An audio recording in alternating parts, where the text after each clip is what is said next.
Hunt Palmer on 104.5 ESPN Baton Rouge. Holding down the middle of the day. Live from the Mercedes-Benz of Baton Rouge studios. This is Hunt Palmer. Welcome in. Hunt Palmer coming to you from the Mercedes-Benz of Baton Rouge studio downtown in the capital city on this Thursday. Working towards the weekend. Got Casey Gaines and Jacob Beck here on the ones and twos. And lots and lots and lots to get to today. Kind of a different day. We're changing things up a little bit today and excited about it. It's going to be a fun 2 hours. State of the program. That's what we're going to do. We're going to knock them off one by one. We're going to talk about LSU football here in the first segment. We're going to talk about the Saints. We're going to talk about LSU baseball. We're going to talk about the Pelicans. We're going to talk about LSU basketball. We're going to knock them all out. We'll chat with Koki Riley in hour number 2. Koki covers LSU for The Advertiser and did a really cool story on Dylan Cruz earlier this week. But I figure right now is as good a time as any to reset and take a big picture look at all these teams. None of them are in the throes of a season. None of them are getting ready for a game. None of them are coming off a loss where we're emotionally reacting. It's not heavy-duty National Signing Day type recruiting stuff. It's a good time for a little bit of a reset. So that's what we're going to do today for the first hour and 15 minutes of the show. So lock us in, because here we go. We're going to start with LSU football, kind of a state of the program type deal. And this is meant to be kind of a 30,000-foot view, not necessarily drilling down deep into a position battle here or there. It's just kind of a 30,000-foot overview of where things sit with this program in the short term and really in the longer term as well, which is tough to tell these days with college sports because of the transfer portal. But we're going to dive into it. Let's rock and roll. You know what happened in 2019. 2020, they go 5-5 in the COVID year, and then Ed Ogeron is let go after a 6-7 2021 season. So Brian Kelly comes in. You know the story, 35 scholarship guys coming off the field in the Texas Bowl. And he basically takes over a barren wasteland because of the rules of the sport where the transfer portal's open and kind of the state of where things were at that point of LSU. It was a lot of nothing in that football program. So immediately Brian Kelly comes in. He signs the number 12 class in the country with 15 high schoolers and 15 transfers. They hit on some of the high schoolers in a big way for year one. Harold Perkins was a huge part of the team. Will Campbell and Emory Jones were huge parts of the team. Mason Taylor makes one of the plays of the year against Alabama. Some of the high school kids that they brought in immediately helped in a big way and are pillars of the team moving forward. And they hit on 10 transfers in year one. They hit on Jaden Daniels, obviously, as their starting quarterback. Jart Bernard Converse, starter at corner, becomes a draftable player. Mekhi Wingo, that's a hit. Mekhi Garner was a good player for LSU out on the corner. Jay Bramlett helped with punting. You had Greg Brooks and Joe Fouché come from Arkansas and give you meaningful time in the secondary. Miles Frazier was a help. Noah Kane helped you running the football. Kyron Lacey had his moments here and there. Slade Reuters, deep snapper. Like, they came in and immediately found 22 impact guys from the newcomers, which was really impressive. And because of that and the leftover talent that was still here from the Ogeron era, LSU found a way to go 10-4. They did that with Mike Denbrock as the offensive coordinator and Matt House as the defensive coordinator. Interestingly, I hadn't really thought about this in a while, and I think this is one of the reasons I wanted to do it. Some refresher things on some statistics last year with LSU. Offensively, LSU scored 34.5 points per game.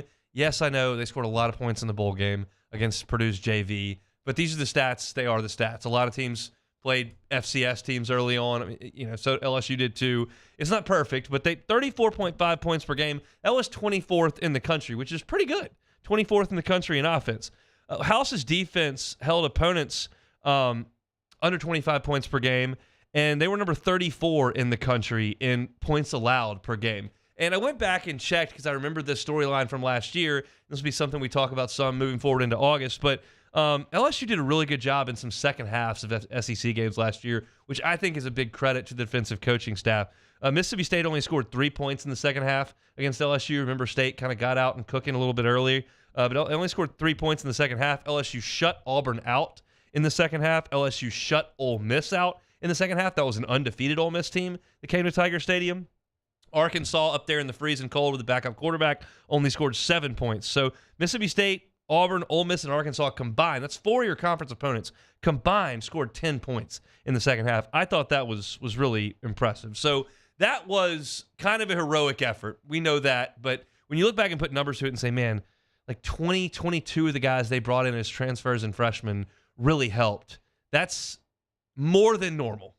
And it's going to be hopefully far more than they have this year coming in. Because you look at now coming back, year 2 under Mac House, year 2 under Mike Denbrock, finally some continuity that we had not seen with this football program in 3-4 years. Because after the 19 season, people moved on. COVID, Aranda's gone, and now Ensminger wants to retire, and you're bringing in different coordinators, and then he gets fired. So obviously you got to bring in new coordinators with the new coaching staff. It was just a lot of turnover. These guys now get to put teams on the field that have played for them for a year. And on offense, LSU should be very good. You return 10 starters, basically. You got Jaden Daniels, you got Will Campbell, you got Miles Frazier, you got Charles Turner, Garrick Dellinger, Emory Jones. All of those guys started some. You want to say that they weren't full-time starters. Dellinger, in his case, maybe not. But that's basically 6 starters. Mason Taylor's back. Malik Neighbors is back. Brian Thomas is back. Noah Kane's back. John Emery's back, we think. Kyron Lacey is back. That's a lot of returning production. And you bring in a loaded wide receiver class. You didn't even mention Armani Goodwin in that run-through, who should be back for fall camp. Like, there's not a lot of reasons why LSU wouldn't score a lot of points this year. You've got a returning quarterback, returning system, and just about everybody back on offense for a team that was in the top 25 in the country in offense. Like, that's a good pushing off point. The defense is where you've got to kind of have some guys step up, but there's star power. There's star power in Mason Smith. There's star power in Harold Perkins. There's star power in Mekhi Wingo, even though he's probably a little under the radar as far as the conference goes. We know down here in Baton Rouge how good a season he had and the accolades that he got.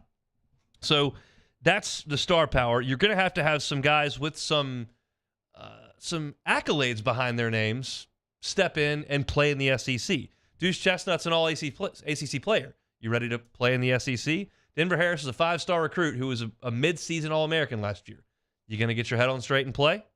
Zy Alexander, an All-American at the FCS level. The measurables look good. Can you play at this level? I don't know. Javian Toviano, what do you got? You're a 4-star recruit, Under Armour All-American. You going to be able to help? Sage Ryan, are you ready to blossom into the 5-star that you were? You got Major Burns, who's going to give you some stability back there. And you've got a load of transfers coming in, and Ovia Kufo and those type of guys on the edges that should help. Quincy Wiggins, you going to be a guy this year? Is that unrealized potential? I don't know, but there's a lot of talent on this roster, and the offense should allow the defense to settle in. Now, Jordan Travis may have something to say about that in the opener, but if you look at the schedule, it's pretty doable. Your 2 East games this year are Missouri and Florida. Oh, by the way, Florida's Vegas over-under total is like 5.5. It really hurts when you're Florida and 2 of your non-conference games are Utah, who's been really good in the Pac-12 the last 5 years, and Florida State, who seems to have found it. So if you lose 2 non-conference games, all of a sudden you get into the throes of it in conference play trying to get over 5.5. So as big and bad as those orange helmets with the green gator on them look, and, it is still Florida, they don't look to be great. And you're going to Missouri. I don't think you're going to need to pump too much crowd noise into practice that week. I think you'll be all right to hear. Yes, I know that LSU went up there and lost in the COVID year, but the schedule sets up pretty good. So, in my opinion, as far as we go state of the program here, you're on a little bit of an upward trajectory, certainly from the 500 last 2 years of the Ogeron era. You have got stability in your coaching staff. You have got talent and a lot of returning talent from an SEC Western Division Championship team. Your coach kind of knows the lay of the land now, and he's recruited pretty well. That first class, as I mentioned, was 12th nationally, and it didn't even have that many players in it. His first full class was number 5 class in the country, which will be freshman this year, which hopefully should help. And then you're working on locking down the state for this year. We talked to Shea Dixon yesterday, kind of looking at the top 10 in the state and maybe they get 9, maybe they get 10. Wardell Mack may be tough, maybe not.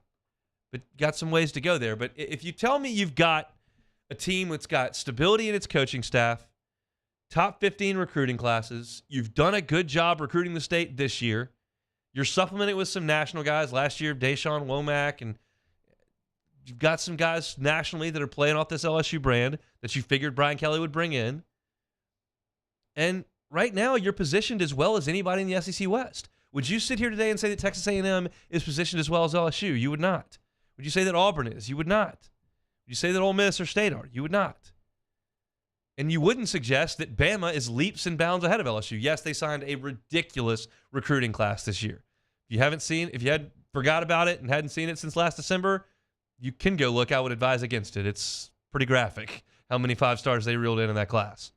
But you would be hard-pressed, even the most negative or pessimistic of fan, of observer, would have to say that LSU's in really good shape here. Now, this is something we talked about yesterday when Brian Kelly said that the program's not in position to compete for a national championship realistically this year. He said that. I disagreed, but the margins are so thin. A loss is so impactful that they may lose 4 games this year and not be that different than a legitimate national championship contender. That's college football for one more year. You better get the breaks and win the close ones, or else you're going to the Texas Bowl. You're going to Music City Bowl. Half your team's going to opt out, and you're going to play with a backup quarterback. So I think as far as the State of the Union goes, this is positive. You're looking at top 15 classes, hopefully a couple of top 10s back-to-back if you can get this one into the top 10. Your quarterback position looks very healthy in this day and age. You've got a starter in Jaden Daniels. You've got a guy who had his chance to leave in Garrett Nussmeier that did not. You've got Ricky Collins here, and then you've got Colin Hurley, who seems to be all in. Now, all 4 of those guys aren't going to be starting quarterbacks at LSU. That's just the nature of it. But that looks healthy. Your coaching staff's got continuity. I would suggest this is a very strong football program right now, and you would not have suggested that, back when they left the field in the Texas Bowl. State of the program, pretty good for LSU football at this point. You could say very, very good. Hopefully they capitalize this year, go out and win a lot of games, and haul into the top 10 class. And then you're kind of off to the races at this point. So there's your LSU football state of the program. Take your interaction in the Bayou Ford chat on YouTube. When we come back, we'll talk Saints. It's the Hunt Palmer Show. You're listening to Hunt Palmer. In times of need, get a full list of phone numbers, websites, and other important emergency information on the Demco Stormwatch page at 1045ESPN.com. Bayou Chrysler Dodge Jeep Ram has $25,000 off new 22 Ram 1500 SCA trucks and incredible deals on all remaining 2022 inventory, all with Bayou's 1 million mile warranty. The crew at Bayou Automotive is going to do right by you. Hello, Samantha, dear, I hope you're feeling fine. And it won't be long until I'm with you all the time. But until then, I spend my money up right down on my last dime. Come on, in Baton Rouge.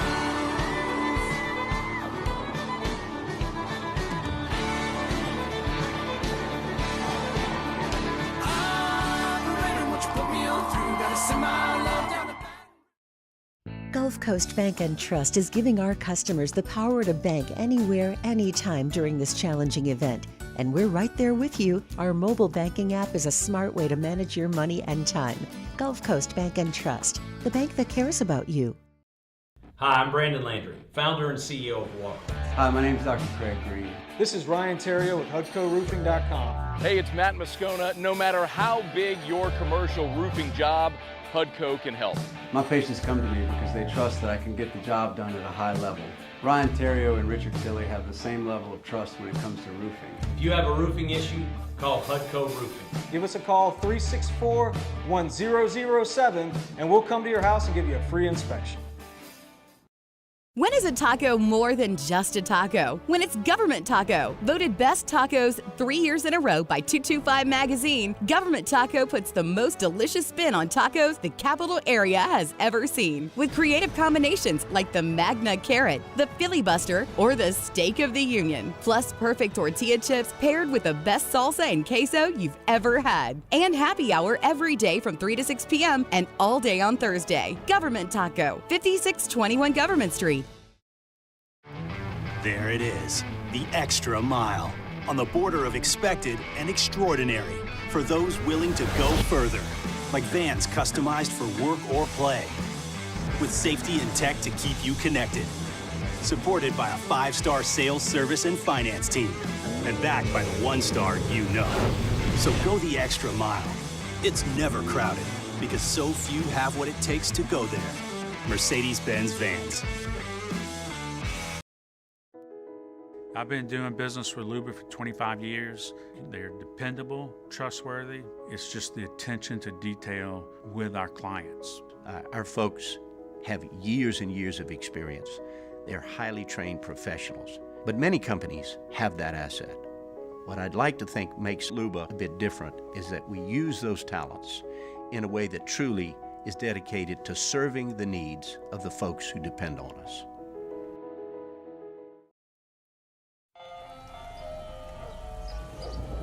Hey there, little buddy. What's the matter? What's the matter? My windows, siding, and my door. That's what's the matter. Relief Windows can fix all that. I got you. Pop, pop. What's up?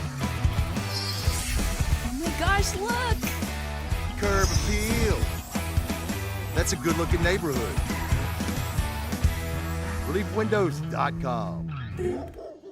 Gulf Coast Office Products is a nationally recognized Savin office equipment dealer based right here in Louisiana. Over 100 employees strong, Gulf Coast has the boots on the ground to support all vertical markets, from education, engineering, legal, and finance. With the latest in office technology, from desktop to production segment units, Gulf Coast and Savin have the perfect fit for you. Call 225-756. Charles Hannegriff joins us for the Friday edition of Live at Lunch from Rufino's on Highland Road. Troy Macker from Bet Rivers. Bruce Marshall will be with us, and we're talking a little college football. Live at Lunch, 104.5 ESPN Baton Rouge.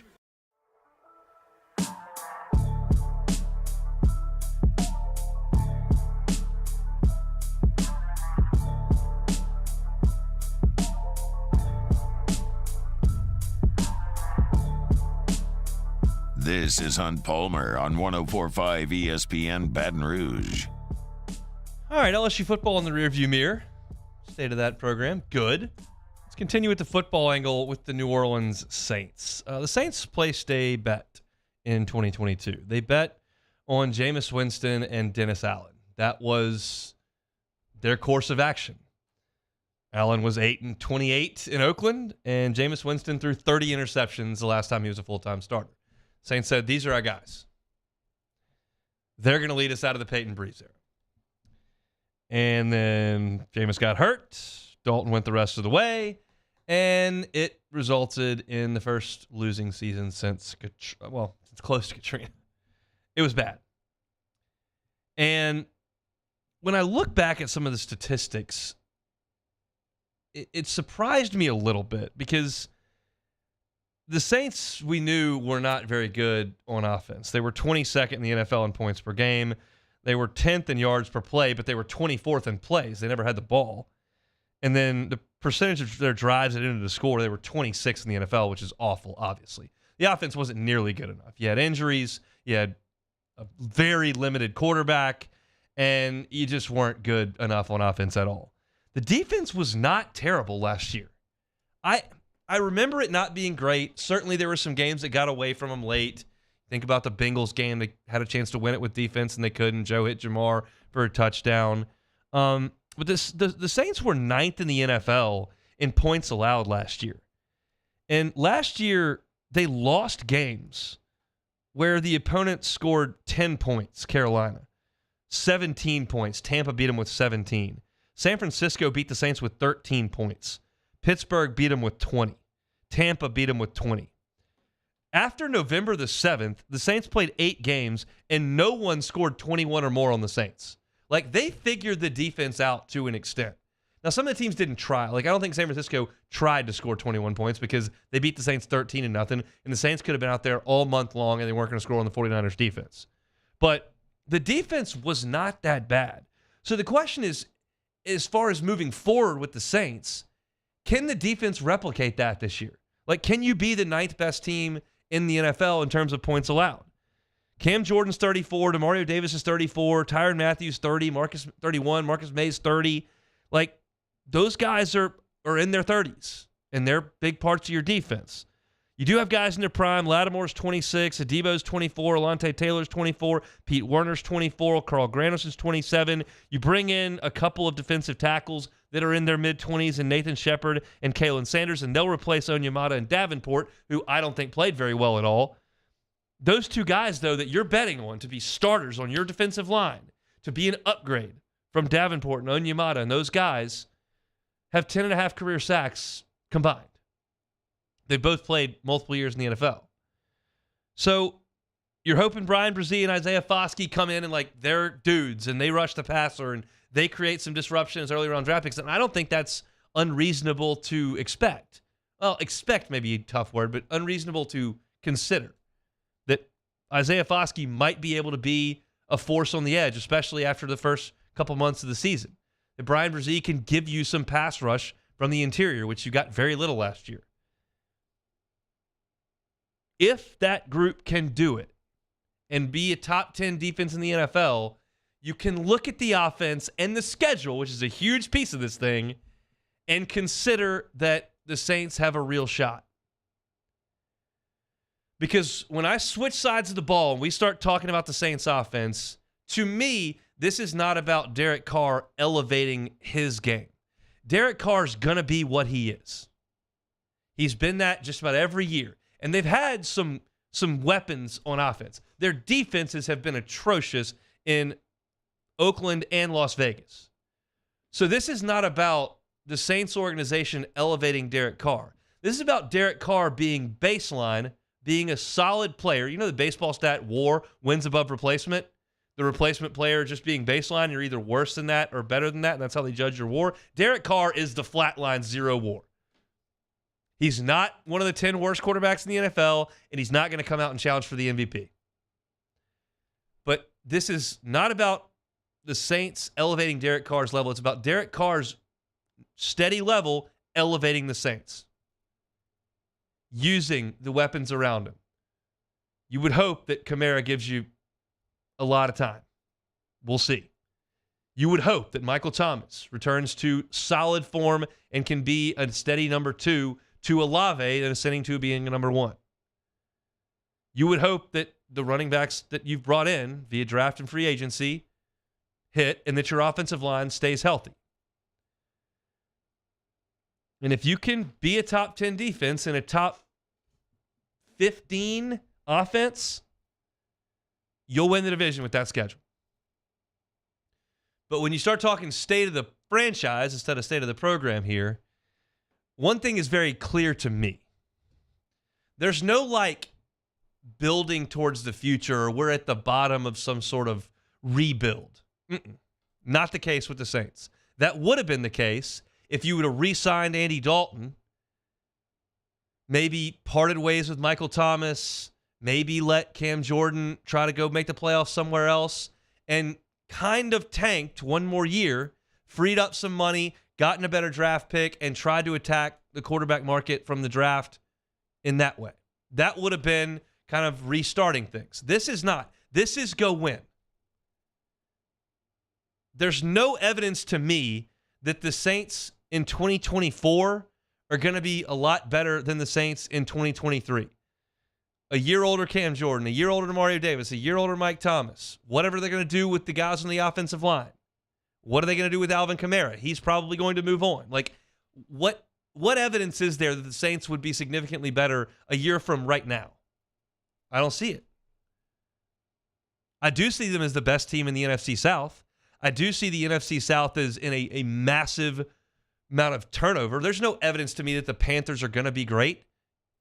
Maybe Bryce Young's one of the guys that hits. Maybe he's a flat bust. He's small. He's hurt. He can't stay on the field. They're constantly going to their backups. It doesn't work. You're stuck with Andy Dalton over there. Desmond Ridder, does anybody think he's about to go to the Pro Bowl? I don't. Tampa's shut it down. They had all those stars. They won the Super Bowl, ripped it to the studs. And so that stuff matters when you're talking about the state of the Saints franchise. But this is a year for the Saints. I'm not going to say the year, but they made the decision, okay, we're going to look at this thing. We're going to go attack this and go find a quarterback. We did. And we're going to add. And we'll figure out the salary cap as we move forward. But the second they inked a quarterback to a $100 million deal, which is not outrageously expensive. Look at the other quarterbacks in the league and what they make.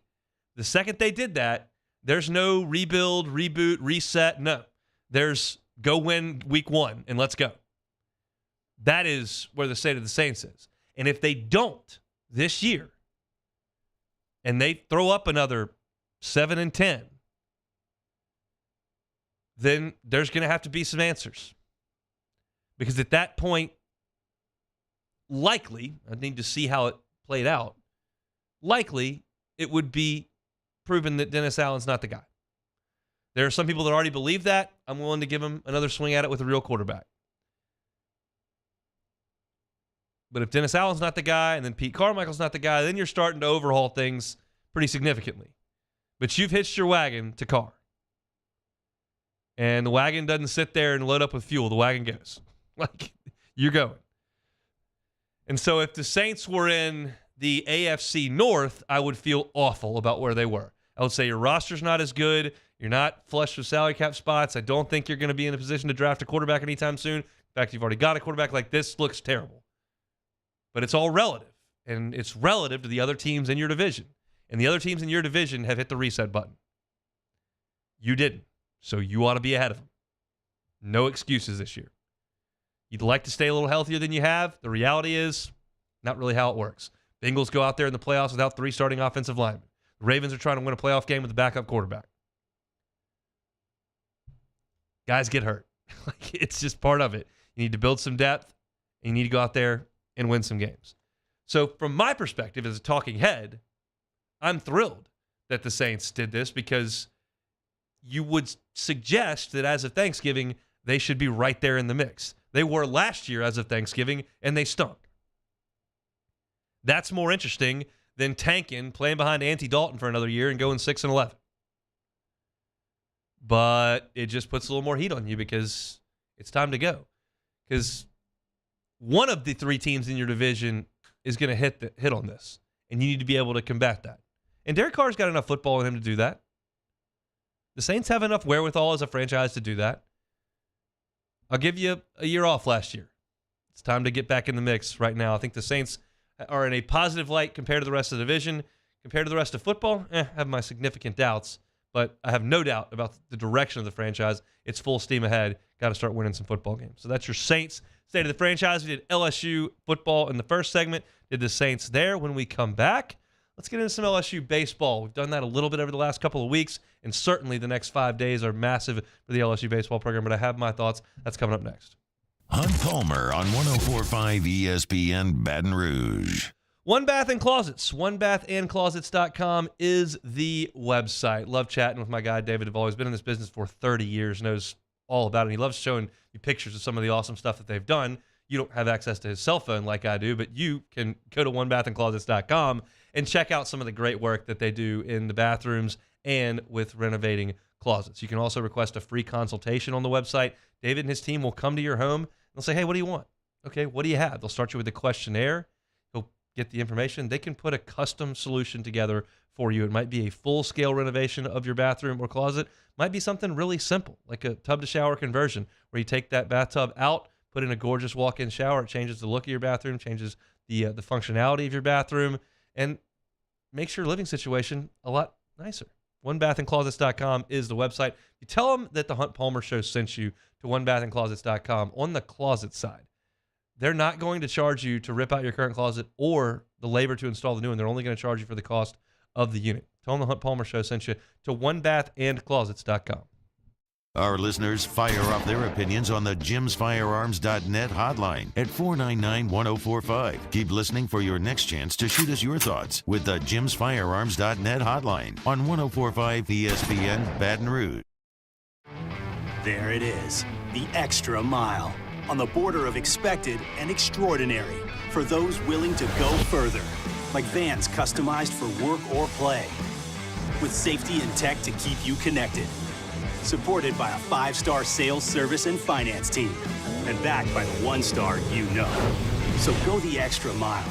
It's never crowded because so few have what it takes to go there. Mercedes-Benz Vans. The world's leaders in obesity research, obesity medicine, and obesity science are right here. We're doing something that no one's ever done, or trying to answer a question that no one's ever asked before. Pennington is a real jewel when it comes to research.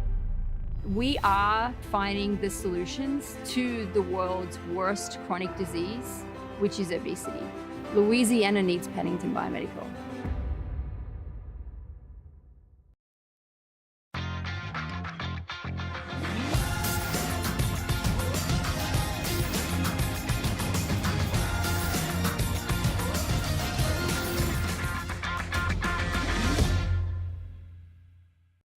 Electricity is all around us, and our families depend on it. Every day is sparked by the power of a cold drink or a warm meal, a movie night, and a comforting light at the end of a dark hallway. From sunrise to sunset, playtime to bedtime, our team is ready to take care of your electrical needs. Even in the case of an after-hours emergency, the light in your life shines brighter with Mr. Electric. Bayou Ford has the new inventory to get you in a new Ford truck or SUV today, or customize your next vehicle just the way you want it. All new Bayou Ford vehicles come with a 1 million mile powertrain warranty. The crew at Bayou Ford is going to do right by you. When is a taco more than just a taco? When it's Government Taco. Voted best tacos 3 years in a row by 225 Magazine, Government Taco puts the most delicious spin on tacos the capital area has ever seen. With creative combinations like the Magna Carrot, the Filibuster, or the Steak of the Union. Plus perfect tortilla chips paired with the best salsa and queso you've ever had. And happy hour every day from 3 to 6 p.m. and all day on Thursday. Government Taco, 5621 Government Street. I've been doing business with Luba for 25 years. They're dependable, trustworthy. It's just the attention to detail with our clients. Our folks have years and years of experience. They're highly trained professionals. But many companies have that asset. What I'd like to think makes Luba a bit different is that we use those talents in a way that truly is dedicated to Moscona inviting you to join us for Thursday's AFR, presented by the Aesthetic Medicine and Anti-Aging Clinics of Louisiana. A surprise #1 pick in the MLB draft? Brian Sikowski of Perfect Game thinks so, and he'll join us 3 to 6, 104.5 ESPN Baton Rouge.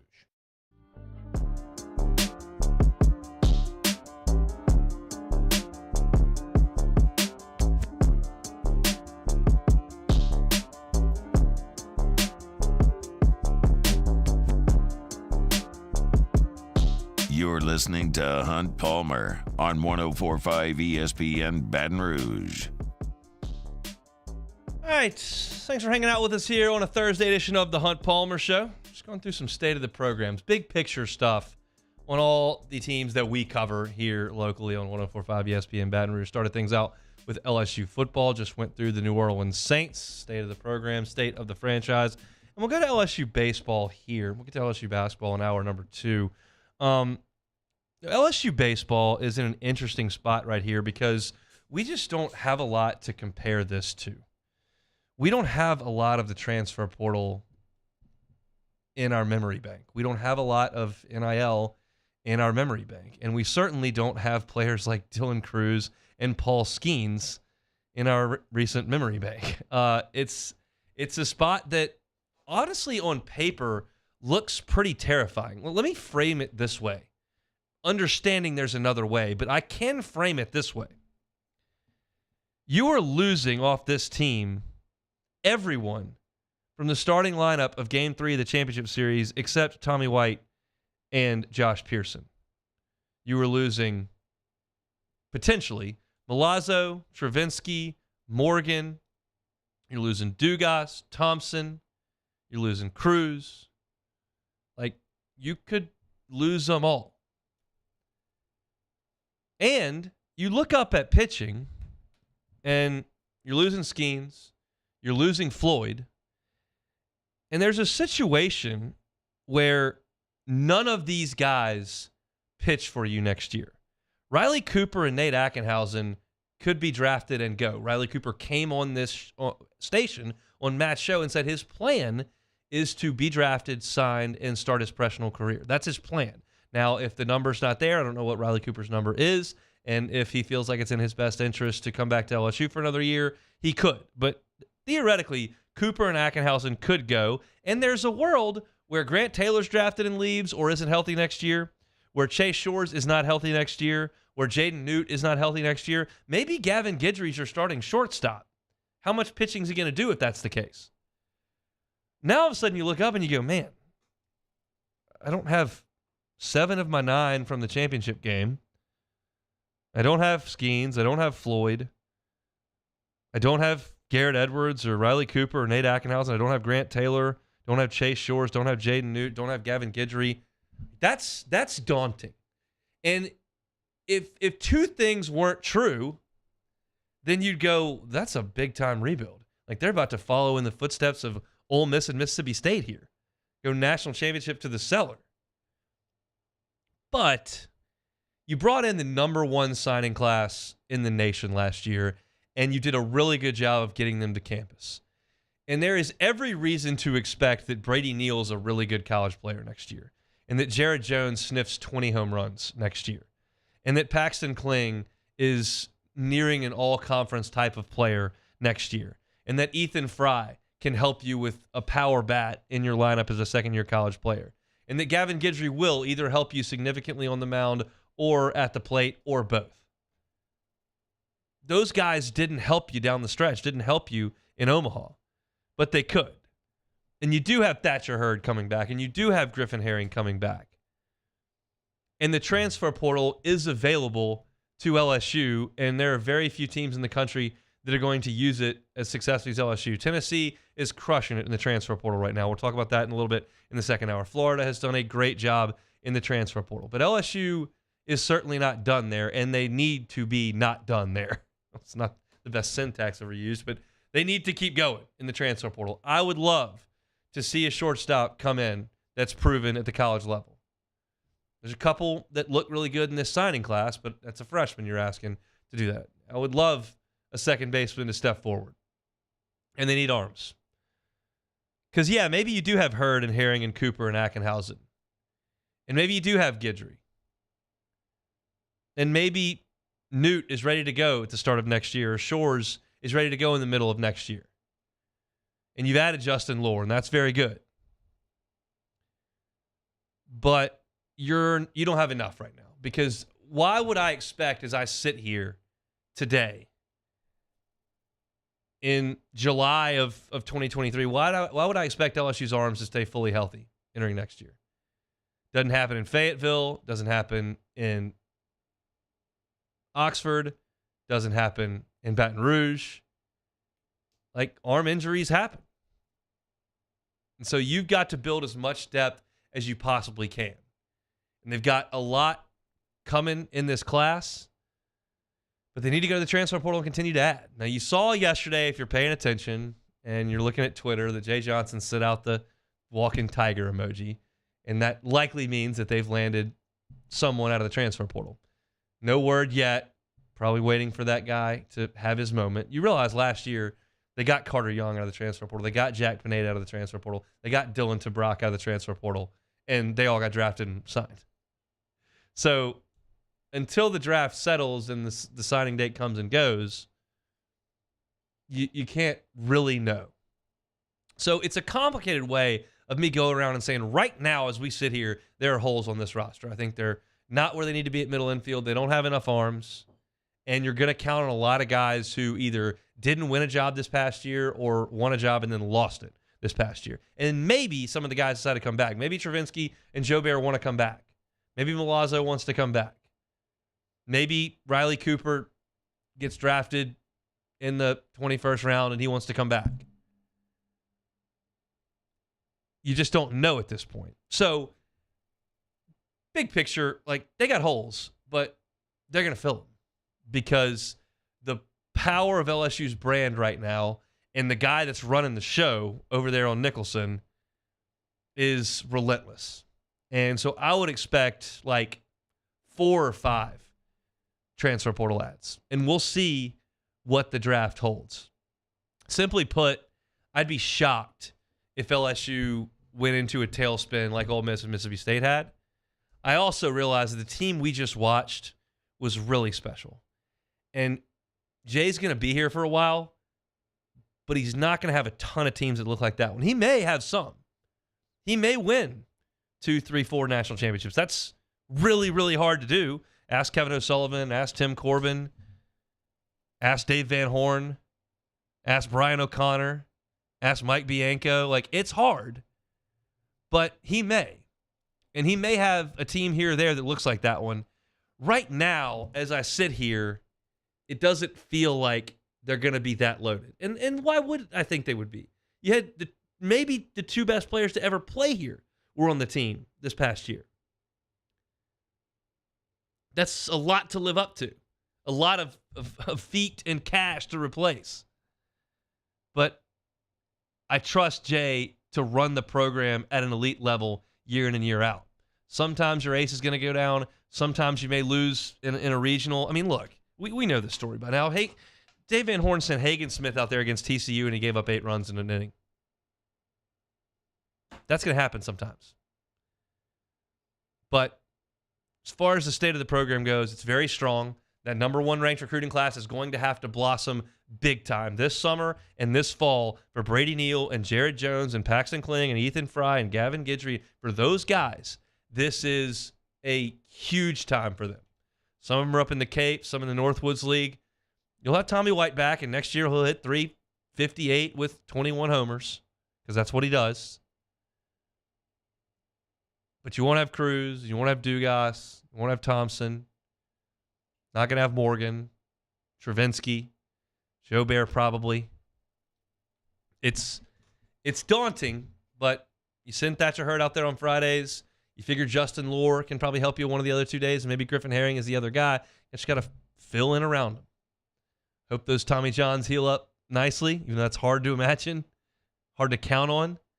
And we'll see what the draft does. Tomorrow on the show, I'm going to get deep into the weeds of the draft. It starts this weekend. I want to talk a little bit about Cruz and Skeens, obviously, but I want to talk about what it means for this program and the guys we're looking for, and we'll get heavy into it on Monday and Tuesday as well, and that's when the dust will settle. And honestly, literally in 5 days' time, I will be able to give you a far better indication of where things sit. Then you got to see what comes out of the transfer portal, what they get, and LSU will probably be ranked in the top 5 to start next year just because the purple hats and the interlocking letters and the national championship ring. But it's a little sobering to look down at the box score from the championship game and go, man, all those guys are leaving. Goodness. But Jay knows that, and that's why when he gets on the mic at the national championship ceremony and at the box, and he says, look, I haven't really prepared anything because I'm working on 24. I promise you he's working on 24, and he'll get some work done. Tennessee got some really good news in the transfer portal today. They got the kid from Clemson. We were talking about Amick. I didn't think he was a fit at LSU because I think he wants to play third base, and LSU's pretty well set at third base at this point. So Tony Vitello wins that one. But LSU will get their fair share, and I think that things will be just fine. They just got to exhale and look at all that you're losing. Think, all right, they'll be all right. They just got to get back in that transfer portal. So state of the program for LSU, baseball as strong as any in college baseball. Just got to replace a lot. Tennessee dealt with that this past year, and they got all the way back to Omaha. Here to see what LSU can do as an encore. All right, we'll talk LSU basketball at 2 o'clock, the state of that program. We'll talk with Koki Riley coming up at 2:15. Koki read a really cool story about Dylan Cruz and his hitting coach and kind of how that relationship has evolved and how they were kind of integrated into the LSU baseball program. So we'll talk about that at 2:15 with Koki. Don't go anywhere. It's the Hunt Palmer Show. You're listening to Hunt Palmer. In times of need, get a full list of phone numbers, websites, and other important emergency information on the Demco Stormwatch page at 1045ESPN.com. Bayou Chrysler Dodge Jeep Ram has $25,000 off new 22 Ram 1500 SCA trucks and incredible deals on all remaining 2022 inventory. All with Bayou's 1 million mile warranty. The crew at Bayou Automotive is going to do right by you. The importance of doing this Fortified program and offering it to people down here is, number one, the only real chance you're going to get to do this is when you put on a new roof or build new. And through companies like HUDCO, who's kind of leading the way in this thing, it's going to offer the customers a huge advantage in the insurance market and the price of their insurance. You know, we're not looking to make a fortune off fortifying. We're trying to give you a better product than our competitor at the moment. I'm trying to do something that he can. I'm trying to give you something better. So a lot of these insurance jobs, you're getting a re-roof, you're only paying your deductible. Let's sit down and talk about the Fortified and let's see what it does to your insurance premium. You're getting a steal. Yeah. You're getting a brand new roof and a Fortified certificate for your deductible, essentially. I think we're rocking and rolling.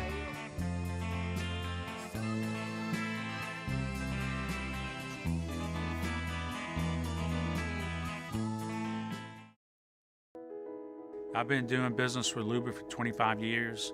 They're dependable, trustworthy. It's just the attention to detail with our clients. Our folks have years and years of experience. They're highly trained professionals. But many companies have that asset. What I'd like to think makes Luba a bit different is that we use those talents in a way that truly is dedicated to serving the needs of the folks who depend on us. When is a taco more than just a taco? When it's Government Taco. Voted best tacos 3 years in a row by 225 Magazine, Government Taco puts the most delicious spin on tacos the capital area has ever seen. With creative combinations like the Magna Carrot, the Filibuster, or the Steak of the Union. Plus perfect tortilla chips paired with the best salsa and queso you've ever had. And happy hour every day from 3 to 6 p.m. and all day on Thursday. Government Taco, 5621 Government Street. There it is, the extra mile, on the border of expected and extraordinary for those willing to go further, like vans customized for work or play, with safety and tech to keep you connected, supported by a 5-star sales, service, and finance team, and backed by the 1-star you know. So go the extra mile. It's never crowded, because so few have what it takes to go there. Mercedes-Benz Vans. Follow us on Twitter at 1045ESPN to cast your vote in the Citizens Bank and Trust Poll of the Day. Vote daily inside Off the Bench, live at lunch, Hunt Palmer. And after further review, Citizens Bank and Trust brings you the Poll of the Day via Twitter at 1045ESPN.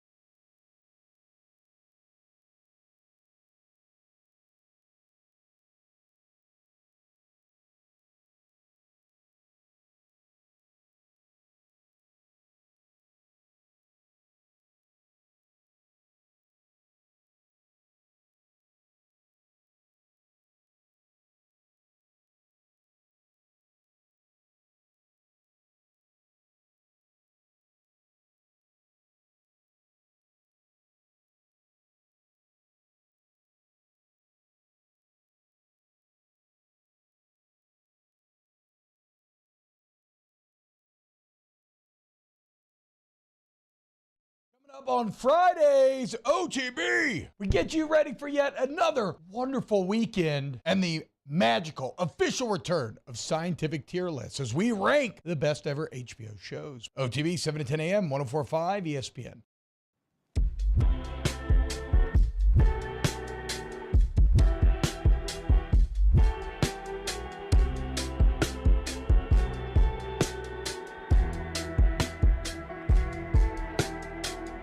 This is Hunt Palmer on 1045 ESPN Baton Rouge.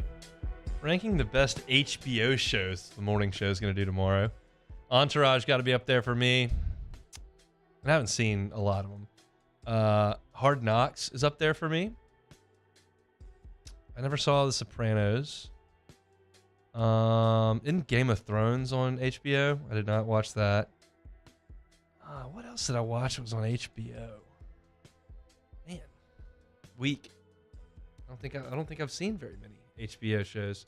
So they wouldn't really need my help. Surprise, surprise. Pop culture. Hunt can't chime in at all, but it is what it is. We talk sports every once in a while. We have for the first 50 minutes of this show. Opened with the state of the program for LSU football, then the state of the franchise for the Saints, then state of the program for LSU baseball, and we'll do LSU basketball here in 10 minutes, and that leaves one more team that we cover here on 104.5 that I have intentionally left for the 5-minute segment here, and that is the Pelicans. It's pretty simple. State of the Pelicans franchise is pretty simple. Like for LSU football, I'm going over year recruiting classes. I'm going over schedules and who you play out of the East. I'm going over returning starters, transfer portal guys. I'm going over all of that. For LSU, for the Saints, we're talking about draft picks, ages of players. We're talking about what direction the division is going, all that kind of stuff. For LSU baseball, what does the draft entail? What are they going to get out of the transfer portal? Like, there's a lot, and we'll get into it with LSU basketball as well. There's a massive overhaul there. This is just really simple for the Pelicans. Like, are Zion and B.I. healthy? Yes or no? Can someone other than Trey Murphy and C.J. McCollum shoot to spread the floor for Zion and B.I. to move? They drafted Jordan Hawkins, maybe. And can somebody protect the rim and play post defense? Is it JV in the pick and roll, or do they have to get somebody else? And if you don't answer those questions, specifically the first one, really overall, then you are what you are. You're not good enough. If one of B.I. or Zion's not healthy, you're not good enough. If you can't shoot the three and everything gets bogged down for B.I. and Zion, who are driving forward-moving players, then you are who you are. If you can't protect the rim on defense, then you are who you are. I mean, the Pels were fairly average team in the big generic statistics last year. They were 15 in scoring and 9th in points allowed. That doesn't tell the whole story. They're wildly inconsistent. They went on massive losing streaks once their best guys went down. So, look, the state of the Pelicans, just show me, take the wins and losses off the stat sheet for next season. Just take it off. And let me look at it, and let me see how many games B.I. and Zion played, and let me see how the rest of the guys shot the ball. Because if the Pelicans have a healthy B.I. and Zion for 65 games, and they've got Murphy, CJ, and one other guy that's making shots, they're going to be impossible to guard. B.I.'s an all-star. He's a closer. He's that level of dude when he's out there. Zion is a unicorn. No one can stay in front of him or between him and the goal.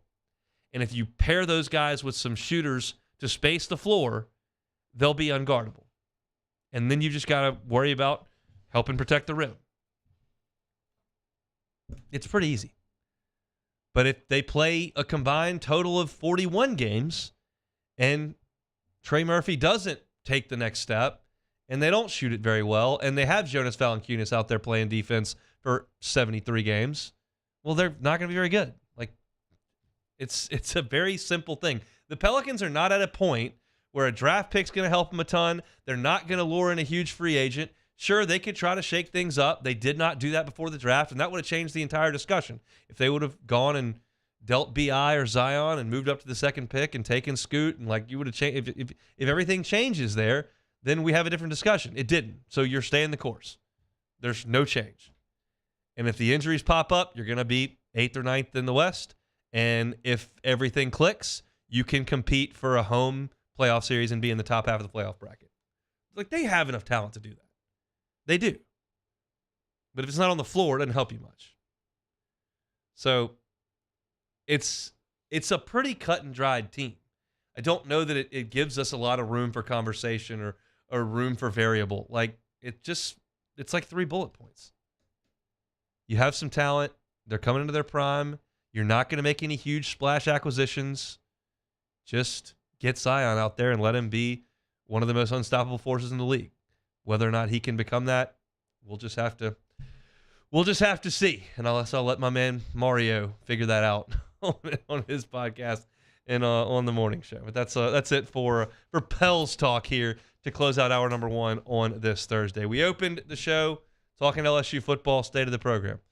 Next segment, we talk Saints, state of the program. Next segment, LSU baseball, state of the program. If any of that is of any interest to you, you can catch it on demand. 1045ESPN.com's on demand tab, Apple Podcasts, Spotify, Google, anywhere you find your audio, or on YouTube. And it's a great time to remind you about our YouTube channels. They're all football. Hunt on LSU, Hunt on Saints. If you want your football content, it's about to crank up into high gear. Go to YouTube and subscribe to Hunt on LSU and Hunt on Saints. When you do that, our content's going to come right to you, and that's a wonderful place to live because you can get all your football content right there. Beck does an awesome job of cutting it up into 10, 12-minute segments and makes it real digestible and easy to find. So we'd appreciate that if you could like, subscribe, rate, review, all those good things. Help us to get our content in front of as many people as we can. And that's really the name of the game here at 1045 ESPN Baton Rouge. Appreciate y'all hanging out in the Bayou Ford chat over on YouTube. You'll throw us a like. We'd appreciate it. We'll come back with our last state of the program. It's LSU basketball, and this one's a little dicier. So we'll dive into it, and I'll tell you exactly what I think. Koki Riley's going to be with us at 2:15 talking Dylan Cruz and his hitting coach. That's all next on the Hunt Palmer Show. Bayou Ford has the new inventory to get you in a new Ford truck or SUV today, or customize your next vehicle just the way you want it. All new Bayou Ford vehicles come with a 1 million mile powertrain warranty. The crew at Bayou Ford is going to do right by you. All right, let's say ah. Where'd my spotlight go? Super weird, but we can take care of it. Get in and get better at Patient Plus.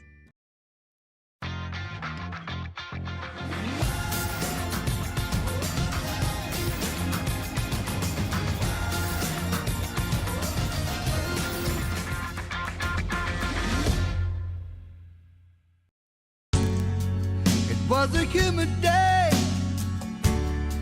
barefoot children play, looking for that summer shade. Time just slips away. Oh, Louisiana, some kind of hold on me. Like cypress stumps, your roots are planted deep inside of me.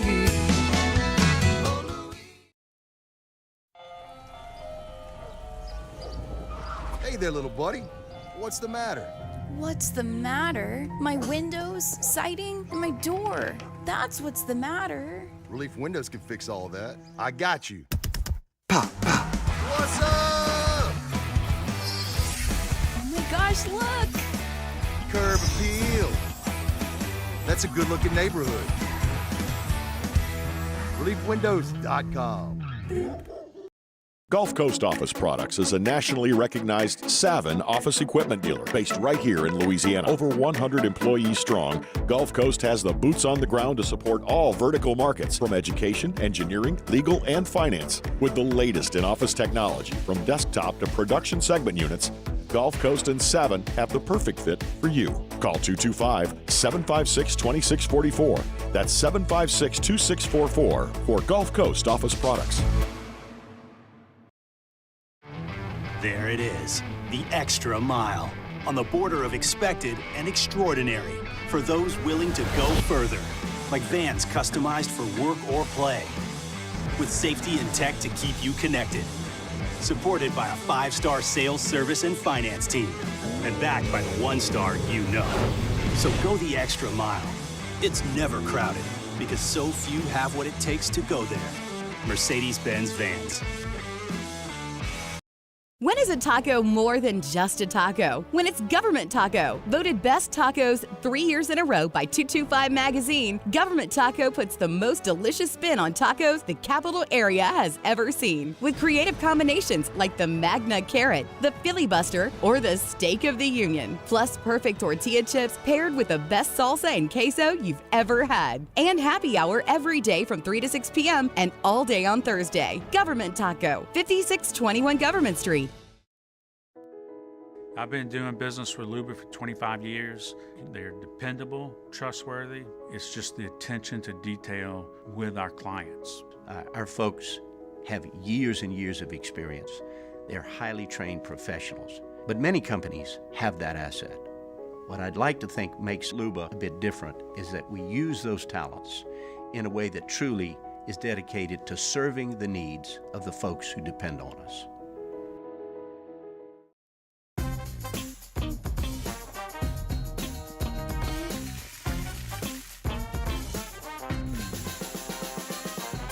The best kept secret in town is out. Discover Tallulah at the Renaissance Hotel on Bluebonnet.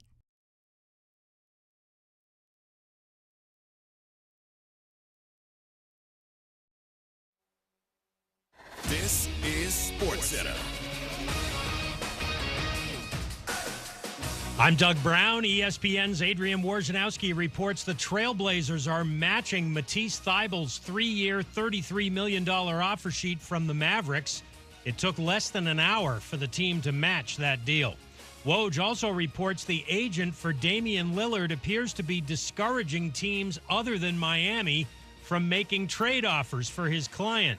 Our Brian Windhorst says other teams could make a run at Lillard. I think Philadelphia can make a compelling offer. They can trade James Harden, potentially pick up some assets there, add Tyrese Maxey to the package, and I'm not sure that you can do better. Brian Windhorst. Second-round winners at Wimbledon today include Americans Francis Tiafoe and Tommy Paul, and England's Liam Brodie, who knocks out the 4-seed Casper Ruud. Brodie's the first Brit in 10 years to knock out a top 4 seed in the men's draw. Women's second-round winners include American Sophia Kenin. Live Wimbledon coverage continuing right now on ESPN. How would you love a chance to save some money on car insurance? Geico can help. Switch today and see all the ways you could save with great rates and discounts. It's easy. Simply go to geico.com to get a rate quote and get started seeing how much you could save.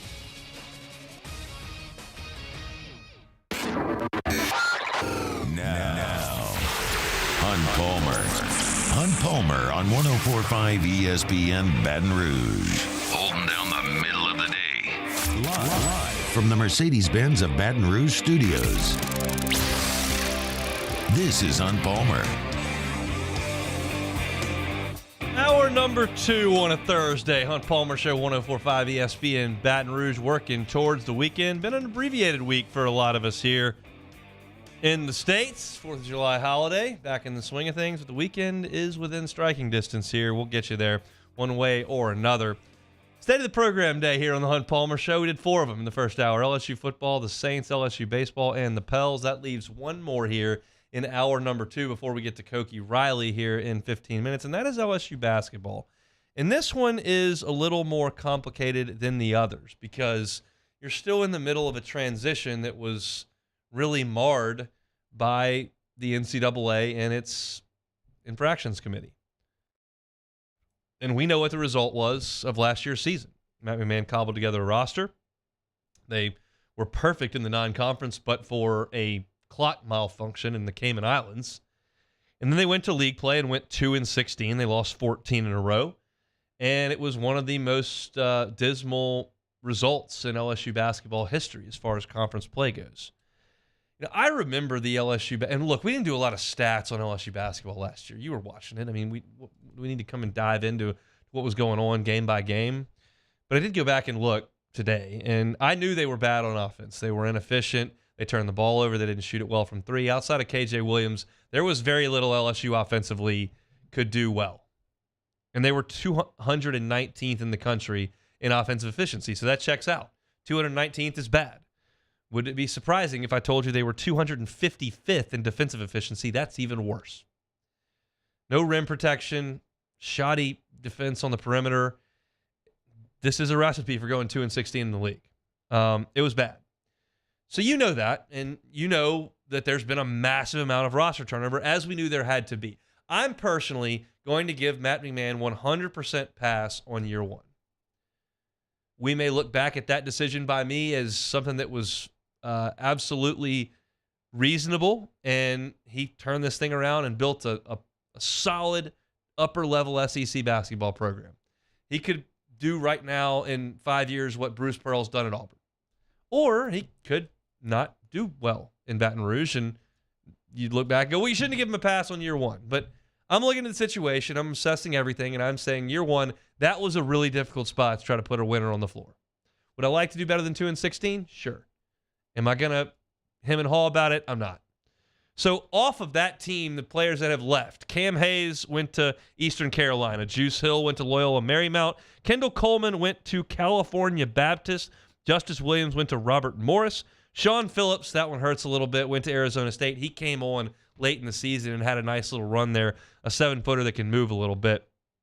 He's to Arizona State, as is Adam Miller will go to Arizona State this year. And KJ Williams has moved on to professional ranks. The Thunder signed him to a deal. But you look at some of these guys. Cam Hayes shot 32% from three. Justice Hill shot 29% from the floor. Justice Williams shot 3 of 28 from the three-point range. Adam Miller was a 31% three-point shooter. KJ Williams was the only guy on that group that was a consistent offensive force for LSU. He was 17 points and 7.5 rebounds per game. So, who's back from that team last year? Trey Hannibal's back, and he is what he is. He's a great locker room guy. He plays incredibly hard. He's not going to shoot the jump shot. He's an average defender, but he will rebound as a guard, and he can get to the rim, especially against lesser teams. Mwani Wilkinson is going to come back and play for LSU. He's a good athlete. He can defend on the perimeter, and if you give him the ball in the corner to shoot a three, he can make it. I think expecting him to be anything more than that offensively is probably wishful thinking after he's been in Baton Rouge for 4 years. And then you've got the two guys from Matt McMahon's first signing class who had high hopes, Jalen Reed and Tyrell Ward. Tyrell Ward actually shot the ball well last year. He didn't shoot a lot, but when he did, he shot it pretty well. He didn't do anything else on offense. He didn't show he could take the ball off the bounce and score. Didn't show he could attack the rim and score. Didn't show himself to be a good passer or distributor. Didn't show himself to be a ball handler, a pick and roll, an offense initiator. He shot it off the set shot pretty well last year. He's got to expand his game. Jalen Reed.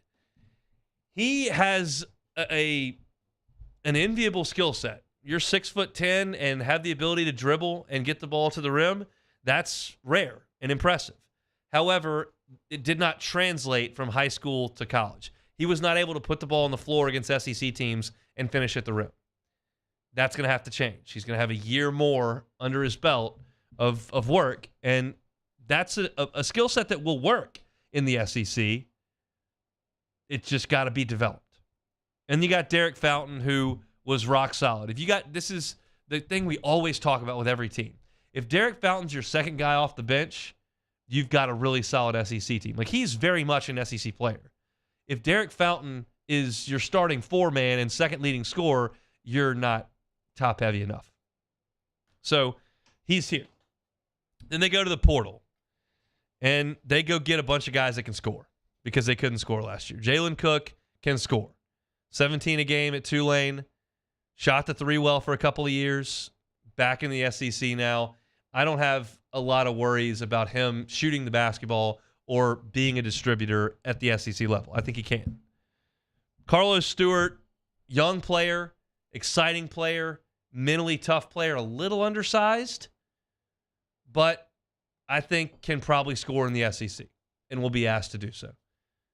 Good athlete, tough as nails. Jordan Wright, just steady Eddie. We'll turn it over a little bit, but he's going to get you 10 points a game. He's going to dish you out some assists. He's going to show guys how to practice. He's not going to be intimidated walking into Arkansas, walking into the O-Dome, going to Rupp. He's not going to be intimidated by any of that. That's a good guy to add to your team for a year. Will Baker, 7-footer that can score. That plays in D2. It plays in the group of 5. It plays in the SEC. It plays overseas. It plays in the NBA. 7-footers that can score, that plays. Damian Collins may have been the most low-key big addition to this team. And I know he comes from Kentucky, but it was a little bit after most guys had declared. And Damian Collins comes in, and he's 6'10" and really athletic, and he will block shots. He didn't get a chance to play very much against Kentucky. Tragically, his dad passed away. He fought some injuries. He just wasn't a factor after being a 5-star McDonald's All-American going into Kentucky. Hopefully, he's a little more comfortable now. He's matured a little bit. He's got that in the rearview mirror, and he can be a real helper defensively because Baker's not a great defender. Wright's not a great defender. Cook's an undersized defender. You start to talk about the guys that you really need to help out, and you need guys that can can defend. Collins can do it. And then Hunter Dean's a bench guy. But you start to look at the roster, and it starts to make a little sense. I got ball handlers. Jalen Cook, Carlos Stewart can handle the ball.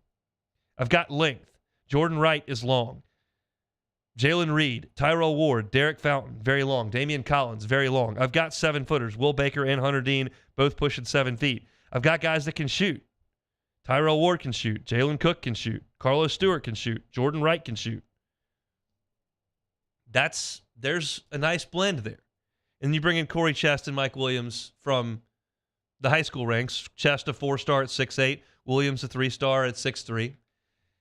And you put a roster together that should be better than last year, significantly, I would say. Do I think they're a top half of the SEC team? I don't. Do I think they're going to be much better than last year? I do. Do I think they can threaten to make the NCAA tournament? I do. And before you laugh, Mississippi State made the NCAA tournament last year at 8-10 in the SEC. Win a couple of non-conference games, win a couple of important SEC games, a couple on the road that improve that net score, you can push for it. I would bet that they don't make the NCAA tournament. I think they can compete for it because of what I just said. But that's not exactly what we're here to do. We're here to talk about the state of the program. And to me, the state of this program is very much in its infancy. This is the opposite of LSU football, which I don't think is in its infancy anymore. I don't think that the Saints are in their infancy at all in terms of this group. I don't think LSU baseball is in its infancy. This basketball program is just pushing off the dock. Just pushing off the dock. What I need to see from this LSU basketball program and Matt McMahon is you've got to be able to recruit. And it's going to start in the transfer portal. I know that's not comfortable to hear. You want to go get the McDonald's All-Americans, the 5 stars. And that helps a lot if you can do it. But they're very rarely, if ever, going to be from the state of Louisiana. And pulling those guys is going to be tough to do. If he can do it, God bless you. Hey, Tyrell Ward was a 5-star. Corey Chest is a high 4-star. But you've got to find guys in the transfer portal that are going to help you. And that's going to be the most important thing for Matt McMahon moving forward. I think his haul out of the transfer portal this year was pretty good.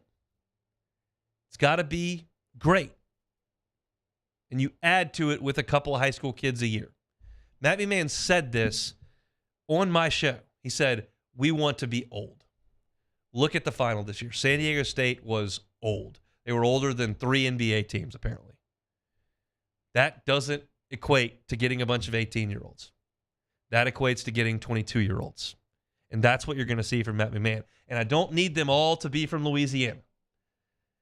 Getting Louisiana kids to come from the West Coast is not necessarily a coup, in my opinion, in recruiting. Go get dudes. Go get Damian Collins. That works. Go get Will Baker. That works. And there will be Louisiana kids that go off and can come back. I'm not going to get mad at Brian Kelly for going to get Jarrett Bernard Converse. I'm not going to get mad at him for going to get Logan Diggs. No, they can help. Absolutely. That's part of the equation. It was the whole equation early in the transfer portal. Cook, Louisiana. Stewart, Louisiana. Wright, Louisiana. Okay, that's fine. But let's cast a little wider net. Right now, if you're calling, it's just too early to call on this LSU basketball program in the direction of it. I think they're better next year.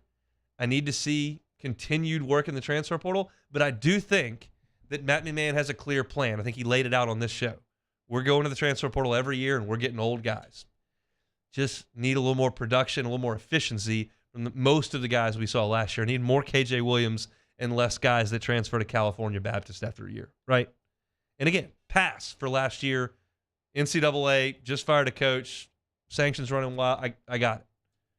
Whole roster was gone. Pass. But I think this one looks more solid, and the plan seems sound. It just is harder to forecast because you're getting 4 or 5 new guys who are not high school recruits that I can go pinpoint. I can't tell you who's going to be in the transfer portal in April. That's a lot of LSU's 2024-25 team. That's a year away. So let's put year 1 in the rearview mirror. Not great. That's okay. Year 2 should be better. Hopefully it's an upward trajectory for this LSU basketball program and Matt McMahon. All right, that's our state of the program. We knocked out 5 of them in an hour and 15 minutes. There we go. So we'll head to the phone lines next. We'll chat with Koki Riley, who wrote a really cool piece on Dylan Cruz, his hitting coach, and their relationship as it blossomed here in Baton Rouge. That's next. Hunt Palmer on 104.5 ESPN Baton Rouge. LWCC is Louisiana Loyal, elevating and celebrating champions of Louisiana. Corey Barr is a champion of Louisiana. A lot of people in North Louisiana listen to us know of Corey because he operates 3 businesses in Monroe, but people nationally know Corey as well. He beat Bobby Flay, Food Network Next Television Food Star. But what's important about Corey is that no matter how bright his light shines nationally, he brings it right back home to Louisiana, and that's important to him because Louisiana is important to him. That's why he's a champion of Louisiana. That's why LWCC is telling his story. If you want a story told about a champion of Louisiana that you know, whether it's a nonprofit, it's a business, it's a person like Corey Barr, we're here for you. We can tell it. Go to lwcc.com/champions. You can see the list of champions that we've talked about over the last 14 months, and you can nominate a champion of Louisiana so that we can tell their story. Corey Barr is a champion of Louisiana. LWCC is Louisiana Loyal. Our listeners fire off their opinions on the jimsfirearms.net hotline at 499-1045. Keep listening for your next chance to shoot us your thoughts with the jimsfirearms.net hotline on 104.5 ESPN Baton Rouge. This summer, retirement is a state of mind. Whether it's a mid-morning activity or an early bird special, grab a Coors Light and chill like you're retired. Gulf Coast Bank and Trust is giving our customers the power to bank anywhere, anytime during this challenging event. And we're right there with you. Our mobile banking app is a smart way to manage your money and time. Gulf Coast Bank and Trust, the bank that cares about you.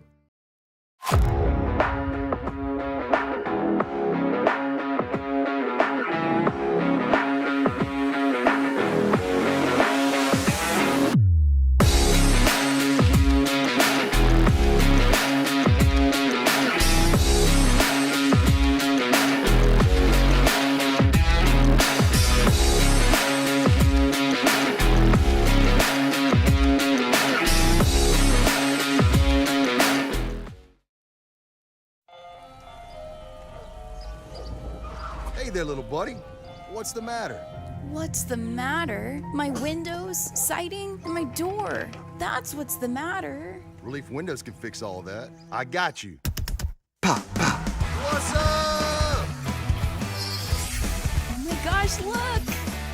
Curb appeal. That's a good-looking neighborhood. ReliefWindows.com. Gulf Coast Office Products is a nationally recognized Savin office equipment dealer based right here in Louisiana. Over 100 employees strong, Gulf Coast has the boots on the ground to support all vertical markets, from education, engineering, legal, and finance. With the latest in office technology, from desktop to production segment units, Gulf Coast and Savin have the perfect fit for you. Call 225-756-2644. That's 756-2644 for Gulf Coast Office Products. There it is, the extra mile, on the border of expected and extraordinary, for those willing to go further, like vans customized for work or play, with safety and tech to keep you connected, supported by a 5-star sales, service, and finance team, and backed by the 1-star you know. So go the extra mile. It's never crowded, because so few have what it takes to go there.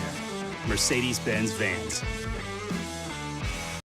When is a taco more than just a taco? When it's Government Taco. Voted best tacos 3 years in a row by 225 Magazine, Government Taco puts the most delicious spin on tacos the capital area has ever seen. With creative combinations like the Magna Carrot, the Filibuster, or the Steak of the Union. Plus perfect tortilla chips paired with the best salsa and queso you've ever had. And happy hour every day. Charles Hanniger joins for the Friday edition of Live at Lunch from Rufino's on Highland Road. Troy Macker from Bet Rivers. Bruce Marshall will be with us, and we're talking a little college football. Live at Lunch, 104.5 ESPN Baton Rouge.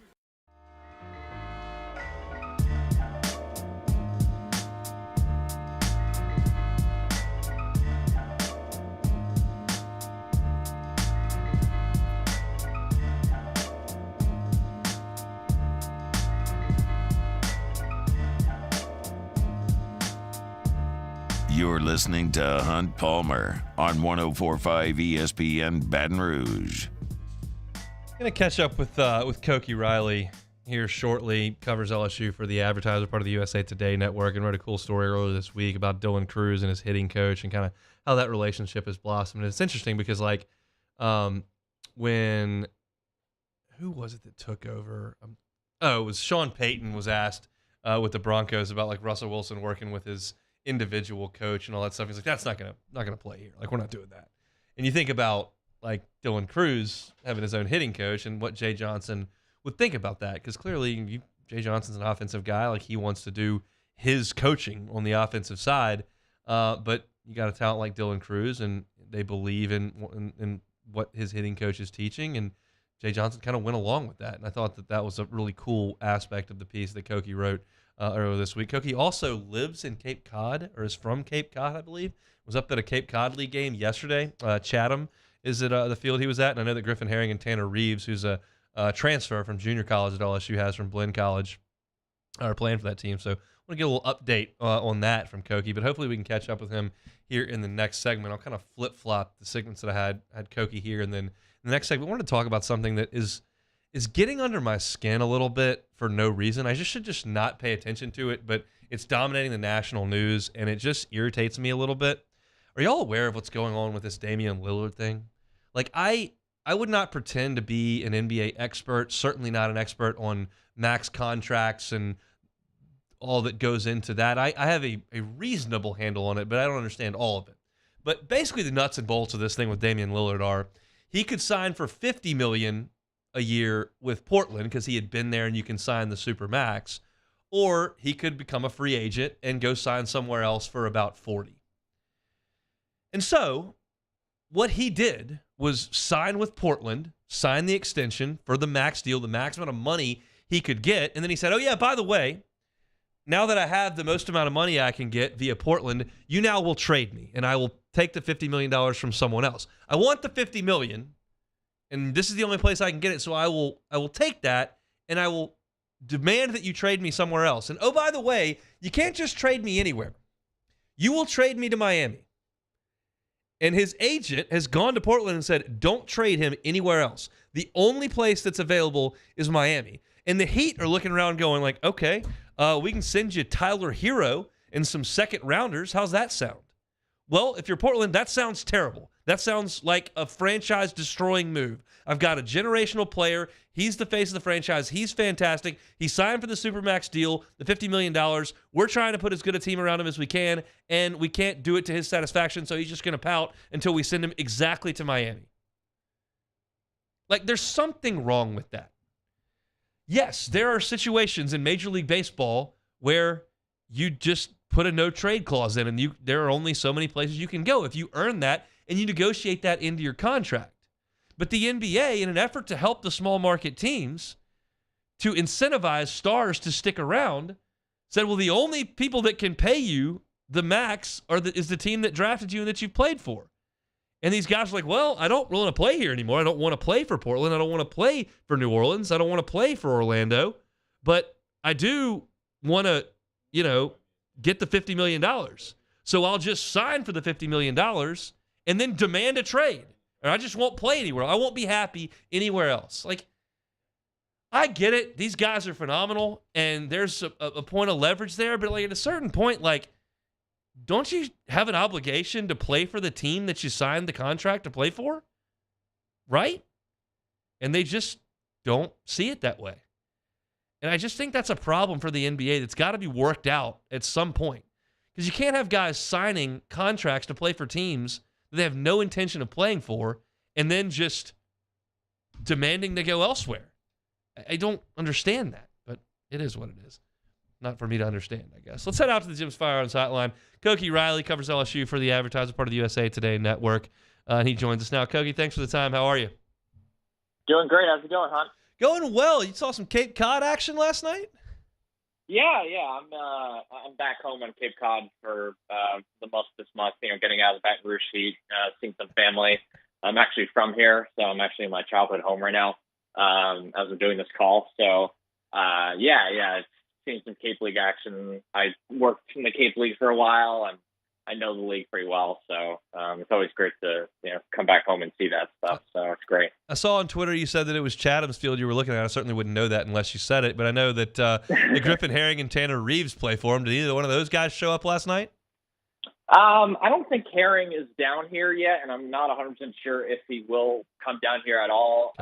Plans change a lot for a lot of these sort of guys just because of workload and, the fact that Griffin pitched all the way into late June. And so I don't know if he'll be down here for sure. But for someone like Brady Neal or Paxton Klinger or Jared Jones, I think it's more likely that those guys end up playing down here at least at some point just because they didn't play as much for LSU towards the end of this past season. So, a lot, and they're especially careful with the pitchers, right? Because you don't want to overwork those guys. So, it means I know Michael Bucknam's already been activated by, I forget which one of the teams off the top of my head, but that's definitely going to be a guy that, that'll be fun to watch in the Cape this summer for sure. For sure. Big summer for a lot of guys. Not that big a summer in terms of playing baseball for Dylan Cruz. He'll have his name called pretty quickly here in a couple of days, and he'll collect some money and may go out later in the fall. But you read a really good story earlier this week about his relationship with Josh Montero, his pitching coach, and how that worked within the LSU baseball program. And I alluded to the fact that when Sean Payton took the job with the Broncos, he was asked, hey, can Russell Wilson bring his personal quarterback coach in? And Sean Payton was like, no, that won't happen here. But Jay Johnson seems real receptive to Josh Montero working with Dylan Cruz, as he progressed through the program. What was Dylan's relationship like with Josh Montero, and where did it come from?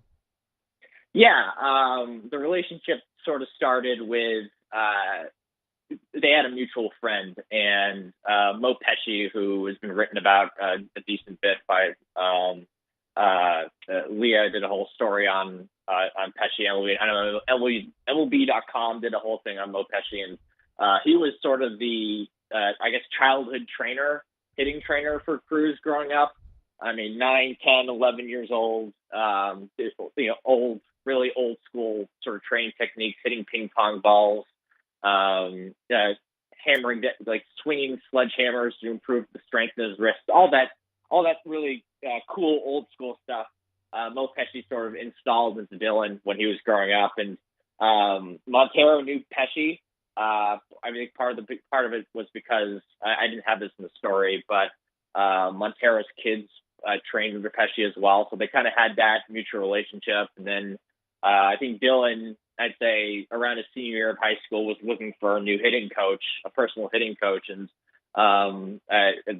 George Cruz, Dylan's dad, they happened to know each other as just sort of mutual friends. And then, George came up to Montero and asked if, he could be Dylan's personal hitting coach. And that's just sort of how it started. And, they've been working together for the last 3 or 4 years now. And Josh isn't necessarily forcing the part of what I wanted to make sure in the story is Josh isn't necessarily forcing his trading ideologies in terms of what exact drills he needs to do in order to improve.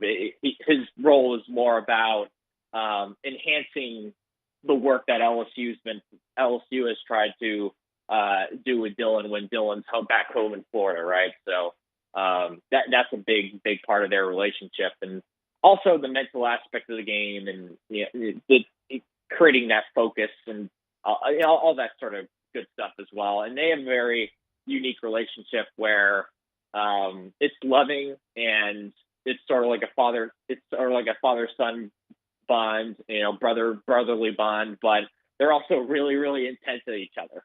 And that's sort of the fun aspect of writing the story. What was Montero's role in season, as far as you could gather from talking to everyone that you did for the story? I don't think it was absolutely during the middle of the year. I don't think it was huge, just because Josh is based in Florida. He trains a whole bunch of top Florida hitters, whether it's high school, college, or even professional baseball. So he wasn't really directly involved. I know he has a pretty good relationship with Jay, though, and he definitely is in contact with Dylan during the season. They'll text and they'll talk about what's going on with the season and whatnot. And although Josh doesn't try to bother him too much, just because Dylan has a lot on his plate anyway.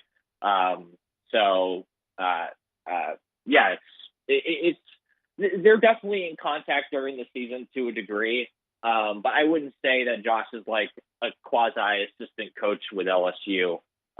He's definitely he's Dylan's personal hitting coach, and is someone who has played an instrumental role in sort of instilling the mental aspect of the game for Dylan, one, and two, just keeping him in shape and helping him improve, even when he isn't in Baton Rouge, when he's back home in Florida. So I think those are sort of the main two key roles with what Josh has been able to do with Dylan. The natural comparison to Cruz is Bregman because it's recent and they were hotshot high school players, ended up in Baton Rouge and were sensational players. They're going to be top 2 draft picks. Bregman's a tireless worker, a technician, and we read a lot of stories about him. How technical do you believe Dylan Cruz to be when he's up there hitting? Some guys are grinders and they're information hogs and they want everything, and some guys just want to grab the bat and trust the work they've put in. Where do you think Dylan falls on that spectrum? I think Dylan's pretty old school, and I think George is old school in terms of the way he taught Dylan how to play baseball. I think training under a guy like Mo Pesci, who I didn't mention this earlier, but Pesci was also a scout for the Mets for a very long time, an older guy. Unfortunately, I think he passed away like 4 or 5, 6 years ago, something like that. But he's kind of built for that old school model, sledgehammers and hitting ping pong balls and all that sort of good stuff. So I think if I had to pick between technician and repetition, it's probably repetition. But at the same time, technically, Cruz has a really basically a perfect swing. There's a little loft to it, like there is with any sort of power hitter and any sort of modern hitter in today's game. But he's also a guy who's not going to have trouble hitting the high pitches, right? Because he has he's a relatively flatter swing path and super quick hands, and there's really nothing. There really is no technical flaw with Cruz's approach, at least in my opinion. So that's certainly an aspect of my answer that you need to understand here. But if I had to pick between the two, I definitely think it's Grinder because of sort of the old school training styles, the intensity in which he trains with, the intent and purpose in how he trains. It's not just he doesn't just swing at 100 pitches and calls it a day. It's let's work on, and I sort of wrote about this a little bit in the story, but his work with Montero was a lot of like, let's work on hitting and laying off of sliders low and away. So so now you're not chasing these during the season. And we saw this year that Cruz's strikeout rate went way down, in part because he just started laying off those breaking balls outside the zone much better this year. So I think if I had to pick between the two, it's definitely just grinding out the work, even if there is also a technical aspect to it that Cruz has mastered as well. Cruz looks so comfortable playing defense in the box, running the bases. He makes everything look very easy. Yet when the spotlight gets put on him and there's a microphone in front of his face, sometimes he can get a little shy and a little, he doesn't necessarily give long, like thoughtful answers. It seems to me like having the spotlight on him doesn't really fit him. It's odd, even though when he's on the field, everything looks so great. Do you get that sense when you interview him and talk to him? Yes. Yeah. I think in nature, he's definitely a quieter guy, which is kind of funny because George, his father, is kind of the opposite of that. And that's something that George will readily admit that, he's sort of the opposite of Dylan that way. But I mean, you think about, there's a lot of baseball stars who are like this. Like Mike Trout, I wouldn't say he's the most like outgoing guy in the world, right? He's a little quieter. He's a little bit more to himself. It is sort of interesting. I'd say he is shy. It's shyer in nature, but I'd say he's very polished with the media when it comes to Cruz. I think he knows what he's saying and isn't necessarily a loose cannon at all, but I don't think he says nothing either. I think he has a little bit more substance to his words than, say, Wyatt Langford, who we got to hear a little bit about. We got to listen to and talk to a little bit. during the College World Series final, and he was definitely much more. I'd say he was even more reserved than Cruz, and much more so. Yeah, I gathered that and didn't know that about Langford. That's the first time I'd seen him in a press conference. I know that you're a guy who really enjoys baseball. You got to watch Dylan Cruz play for a couple of years here. What is going to be your lasting impression from Dylan Cruz on the field? Ooh, that's a really good question, just because there's so many potential answers. He's one of the very few guys, and I've talked about this with a lot of the other people who've covered the team over the last few years, or really LSU sports over the last few years. He's one of the very few guys that it's a pleasure to be able to watch and cover him and see him play every single day. Some players are just that good. They just sort of transcend. They just become like a true pleasure to watch, just purely as a sports fan. And in getting to see him and Paul play this season was just such a pleasure. And those two guys are just so talented. And I'd be pretty surprised if they don't become very, very good, if not, superstar level major league players. And it was just, and the reason why, to me, and if I guess I had to pick one sort of skill as to what made Dylan so special, is just his strike zone awareness and his ability to just not swing at bad pitches. And it's really major league level, the way he's able to decipher the zone and the way he's able to understand, the way he's able to work counts and work pitchers. It's really incredible. The plate discipline that he has and his ability to get contact on pitches. I mean, LSU had a lot of guys this year who were just fantastic at putting the ball in play and making consistent contact. He was obviously one of them. But when you combine that with the strike zone discipline, which is something that not every guy in the team had. I mean, Tommy Whitehead had a lot of struggles with that this year, for example. It's really special to watch. And the easy plays, I can say also a million other different things, right? Like the easy plays with in center field, the confidence he plays with just in general. I mean, the more than adequate power that he has, there really isn't a flaw with his game. And really the only question mark you have as an MLB team is how good can this guy be? Like, what is the ceiling exactly?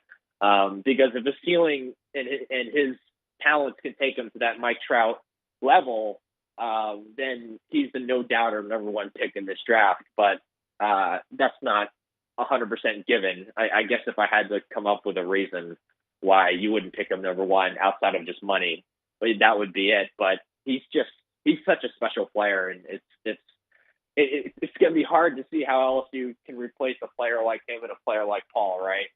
As talented as this team it will be heading into next season, and how as good as their recruiting class was last year and this year, a guy like Dylan only comes once every 10 or 20 years, especially from a draft perspective. So it's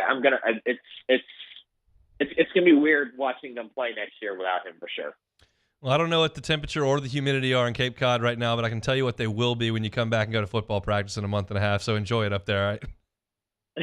Will do. And the weather here has been really, really amazing. Like low 80s, high 70s, not that much humidity, nice breeze. So, I'm pretty lucky. So sounds like December for me. So yeah, it's I know it well.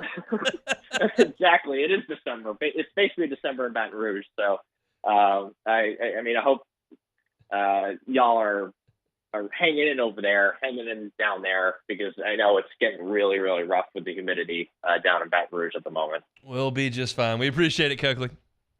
All right, thanks so much for having me on, Hunt. He is Cokie Riley, covers LSU for the Advertiser. He's up there in Cape Cod. Might text him a few times, see if he sees any of the LSU guys playing some Cape Cod League baseball. Got a number of guys up there that have started their assignments this week, including Josh Pearson, who we had on back a couple of days ago. All right, come back with us. We got a couple more segments to go. It's the Hunt Palmer Show. You're listening to Hunt Palmer.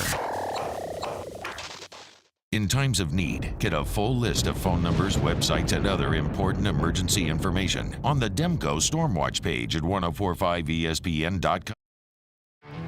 There it is, the extra mile, on the border of expected and extraordinary, for those willing to go further, like vans customized for work or play, with safety and tech to keep you connected.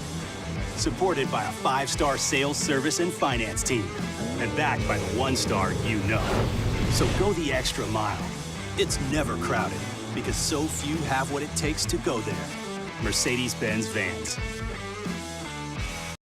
Follow us on Twitter at 1045ESPN to cast your vote in the Citizens Bank and Trust Poll of the Day. Vote daily inside Off the Bench, live at lunch, Hunt Palmer. And after further review, Citizens Bank and Trust brings you the Poll of the Day via Twitter at 1045ESPN.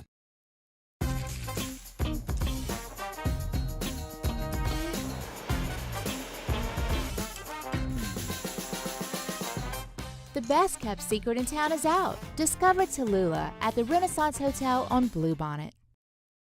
The Windsor Senior Living Community in Mandeville, Louisiana is a beautiful, vibrant apartment community geared toward seniors. They are nestled right in the heart of Mandeville, where seniors live a more carefree lifestyle in spacious apartments with the peace of mind that comes from having a little extra help. Call the Windsor at 985-624-8040 to schedule a lunch and tour. Come see how the Windsor can be your passport to peace of mind. I've been doing business with Luba for 25 years. They're dependable, trustworthy. It's just the attention to detail with our clients. Our folks have years and years of experience. They're highly trained professionals, but many companies have that asset. What I'd like to think makes Luba a bit different is that we use those talents in a way that truly is dedicated to serving the needs of the folks who depend on us.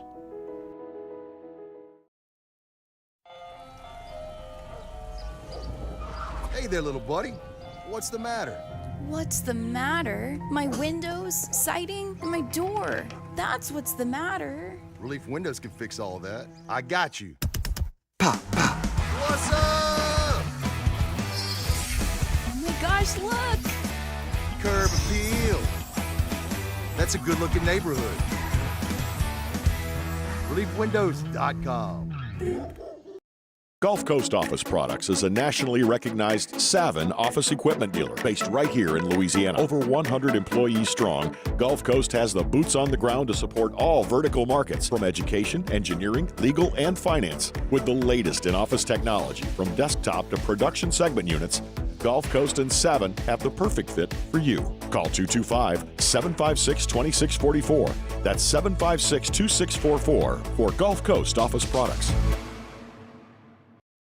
When is a taco more than just a taco? When it's Government Taco. Voted best tacos 3 years in a row by 225 Magazine, Government Taco puts the most delicious spin on tacos the capital area has ever seen. With creative combinations like the Magna Carrot, the Filibuster, or the Steak of the Union. Plus perfect tortilla chips paired with the best salsa and queso you've ever had. And happy hour every day from 3 to 6 p.m. and all day on Thursday. Government Taco, 5621 Government Street. Gulf Coast Bank and Trust is giving our customers the power to bank anywhere, anytime during this challenging event. And we're right there with you. Our mobile banking app is a smart way to manage your money and time. Gulf Coast Bank and Trust, the bank that cares about you. All right, let's say ah.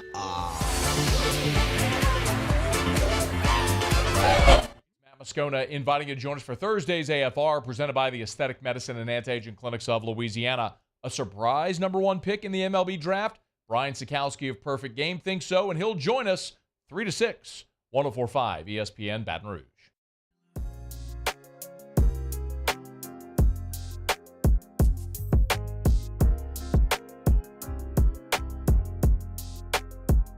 You're listening to Hunt Palmer on 104.5 ESPN Baton Rouge. Thanks to Koki Riley for joining us from up in Cape Cod. Talking a little Dylan Cruz there. Yesterday, I sent out a tweet in the morning that had a little gif of a stick figure like poking at something. Going and said, do something. I said, transfer portal, baseball, do something. I'm looking for LSU to make a splash, give us some more talent, something to talk about here. And Jay Johnson then went on Twitter and put a little walking tiger like, oh, we got something cooking here. And I was like, oh, this is really good. But it hasn't been announced yet. And I did a little checking on it and haven't been able to unearth anything. I think the thought is that whoever it is that very likely committed to LSU yesterday wants their moment and wants to be able to send out the Instagram or the tweet or whatever it may be. So we'll wait on that from the LSU side of things. Tennessee is not waiting for anybody in the transfer portal at this point. I mentioned earlier in the show that Billy Amick, the Clemson designated hitter / first baseman, committed to Tennessee last year as a freshman. He hit .413 with 13 home runs in only 43 games. So you extrapolate that out, that's a 400 hitter who could hit pushing 20 home runs, especially in Tennessee's ballpark. So that was a really big pickup that I didn't think LSU was necessarily in on. And then Missouri added a catcher, Dalton Bargo, from Missouri about 10 minutes ago. It was announced. Bargo, as a freshman last year, hit .280 for Missouri with 5 home runs. So Tennessee's added a couple of catchers, a front-end starting pitcher.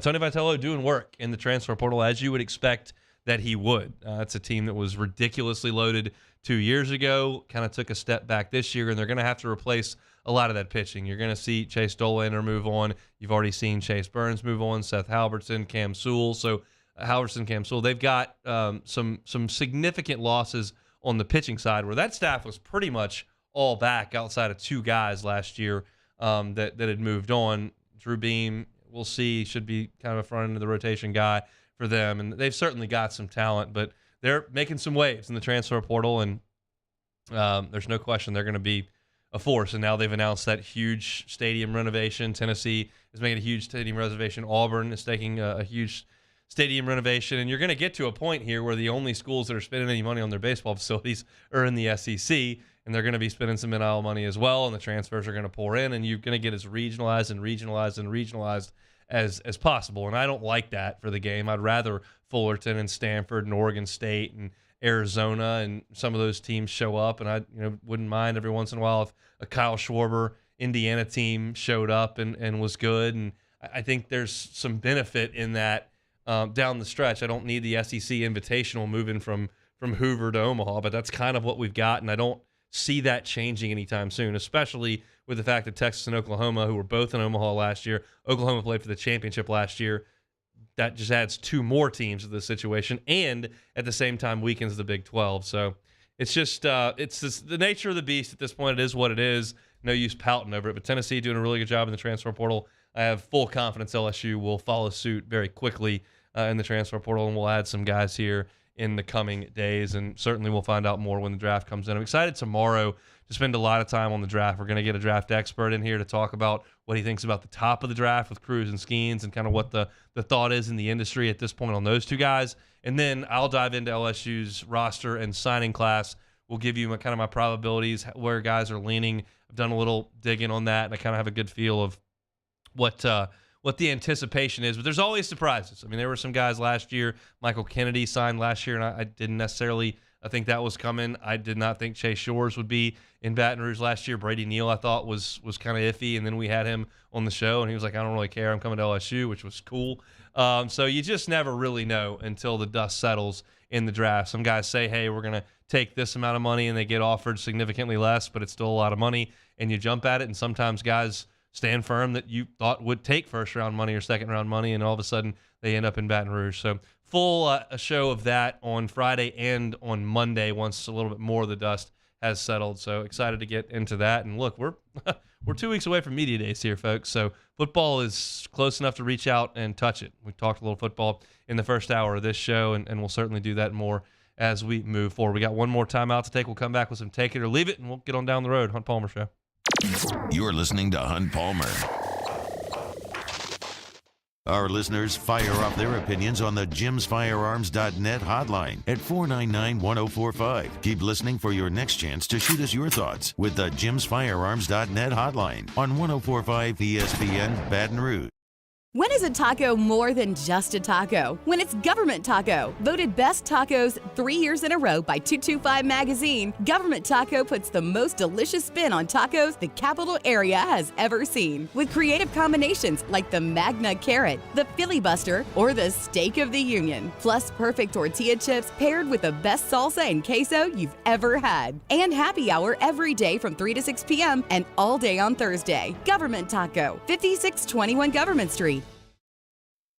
Oh, hey, what's up? It's Big D and Bubba, 100.7 The Tiger Morning Show. We'd love for you to join us every weekday, 4 a.m. till 9 a.m. Yeah, everything you want in a show. Country music. We got laughs. We got celebrity in-studio guests. We just need you. Join us every weekday morning, 4 a.m. to 9 a.m., right where it all started. That's right. Louisiana's country station, 100.7, The Tiger.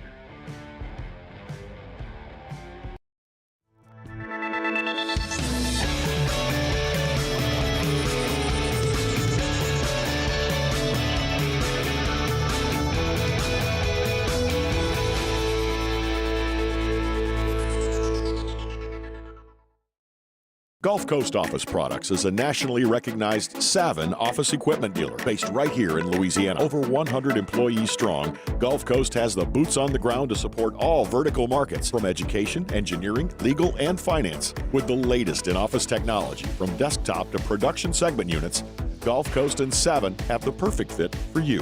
Call 225-756-2644. That's 756-2644 for Gulf Coast Office Products. I've been doing business with Luba for 25 years. They're dependable, trustworthy. It's just the attention to detail with our clients. Our folks have years and years of experience. They're highly trained professionals. But many companies have that asset. What I'd like to think makes Luba a bit different is that we use those talents in a way that truly is dedicated to serving the needs of the folks who depend on us.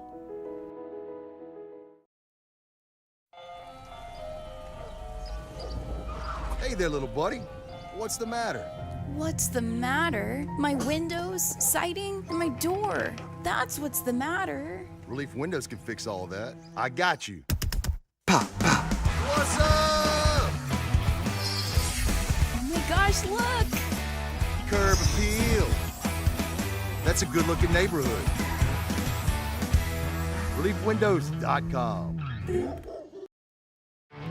There it is, the extra mile, on the border of expected and extraordinary, for those willing to go further, like vans customized for work or play, with safety and tech to keep you connected, supported by a 5-star sales, service, and finance team, and backed by the 1-star you know. So go the extra mile. It's never crowded, because so few have what it takes to go there. Mercedes-Benz Vans.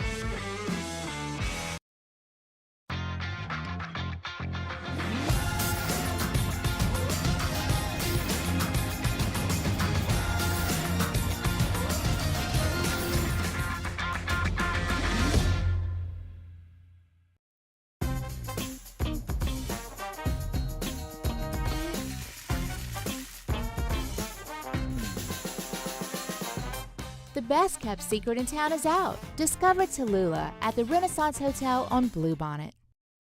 Gulf Coast Bank and Trust is giving our customers the power to bank anywhere, anytime during this challenging event. Up on Fridays, OTB, we get you ready for yet another wonderful weekend and the magical official return of Scientific Tier Lists as we rank the best ever HBO shows. OTB, 7 to 10 a.m., 104.5 ESPN.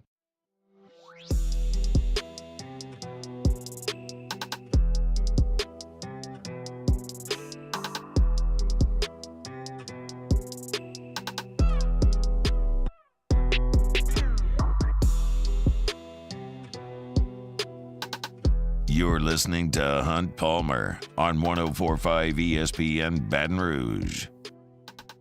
All right, closing up shop here on a Thursday. Let's play some Take It or Leave It. All right, first one here. Thread, take it or leave it. Okay. For those that don't know what Thread is, apparently this just started, like Mark Zuckerberg made his own Twitter or something. I don't know. But everybody on my Twitter feed like downloaded a Thread. I'm leaving this because I don't want everyone to leave my Twitter feed and go post on Thread. I'm not on Thread. I don't really feel like getting on Thread. I don't want to have to look at 2 different apps to get my stuff. I realize that there's some DM bots on Twitter now, and the verifications thing. People are mad about TweetDeck. It's basically the same to me. I'm cranky that everybody's leaving. It's like Live Golf. You take half the golf world, they go play Live. You take half my information, and they go do Thread. I need people on Twitter. Tweet the deets. Give me stuff on Twitter. I need Twitter, not Thread. Jake Slaughter could be headed to Chicago soon to play for the Cubs. Take it or leave it. I will take that. I'll take it. he's playing great in Iowa, and Patrick Wisdom hasn't been great, and Cubs' first base situation's been in flux because Mervis has been up and down or whatever, and it's maybe Wisdom goes over and plays first base. I mean, he hasn't been great at third, so while I didn't think there was room for him early because Wisdom was knocking the cover off the ball. He's not anymore, and he's been out of the lineup some. So I think that it's very possible that Jake Slaughter could be headed to Chicago at some point soon, maybe right after the All-Star break. The Pelicans waive Garrett Temple. His NBA career has come to an end. Take it or leave it. I'll probably take it. I'll take it. A lot of DNPs this year for the Pels. He's obviously getting older, and it's a guy who played college until 2009. He's been in the NBA for, 14 years? That's an unbelievable run by Garrett, and I think that it's probably over. I don't know if he can still play defense at that level, and certainly an awesome guy to have in your locker room, but I just don't know if there's a lot of gas left in that tank. All right, that'll do it for Take It or Leave It here on this Thursday edition. If you missed any of our show, catch it on demand, 1045ESPN.com's on-demand tab, Apple Podcasts, Spotify, Google, or on YouTube. We did State of the Program for LSU football, Saints football, LSU baseball, Pelicans, LSU basketball. We hit them all. Go catch all that stuff on demand if that suits your fancy. Thanks to Koki Riley for jumping aboard and talking a little Cape Cod League baseball as well. We'll see you on Friday for a show presented by Corks. Matt's going to drive you home on After Further Review. See you tomorrow. Hunt Palmer Show.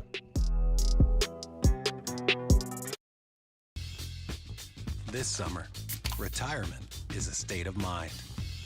Whether it's a mid-morning activity or an early bird special, grab a Coors Light and chill like you're retired. Are you with me?